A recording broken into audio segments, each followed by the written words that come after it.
Welcome to my channel cook with rave. இப்போ நம்ம என்ன பார்க்க போகிறோம்னா சாஃப்ட் அண்ட் டேஸ்டியான மேரி பிஸ்கட் கேக் தான் பார்க்க போகிறோம். அதுக்கு நான் எடுத்துருக்க பொருள் 2 பிஸ்கட் பாக்கெட், 4 முட்டை, 10 ரூபா பால் பாக்கெட் 1, கொஞ்சம் முந்திரி.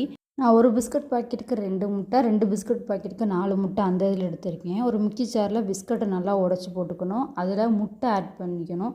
அதிலே பச்சை பால் ஆட் பண்ணிக்கணும். ஆட் பண்ணதுக்கப்புறம் நான் இந்த ஸ்பூனால் 3 ஸ்பூன் சர்க்கரை ஆட் பண்ணிக்கிட்டேன். லைட்டாக கொஞ்சம் உப்பு போட்டுக்கணும். போட்டதுக்கப்புறம் நல்லா கிரைண்ட் பண்ணி ஒரு பவுலில் ஊற்றிக்கணும். அதுக்கப்புறம் நம்ம முந்திரியை நல்லா உடச்சி வச்சுருக்கதையும் அதில் போட்டுக்கணும். அது போட்டதுக்கப்புறம் கேரமலைஸ் பண்ணுறதுக்கு ஒரு பேன் எடுத்து அதில் இந்த ஸ்பூனால் 2 ஸ்பூன் சர்க்கரை ஆட் பண்ணி கொஞ்சம் தண்ணி ஆட் பண்ணி நல்லா ஒரு மாதிரி பாவு பதத்துக்கு இந்த மாதிரி சிகப்பு கலரில் கொண்டு வரணும்.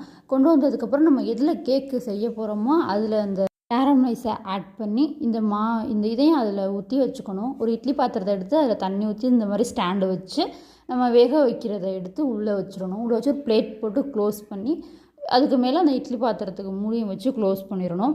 நான் வீடியோ பார்த்து தான் செஞ்சேன். அதில் 15 to 20 நிமிட்ஸுக்குள்ளே ரெடி ஆயிருந்தாங்க. ஆனால் எனக்கு 45 நிமிட்ஸ் ஆணுச்சு.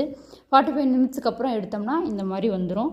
ஆனால் எனக்கு எக்கு ஸ்மெல் இருந்துச்சு. ஆனால் ஏலக்காய் ஆட் பண்ணியிருக்கணும். நான் ஏலக்காய் ஆட் பண்ணலை. சூடாக சாப்பிட்டோன்னா தான் எக் ஸ்மெல் இருந்துச்சு.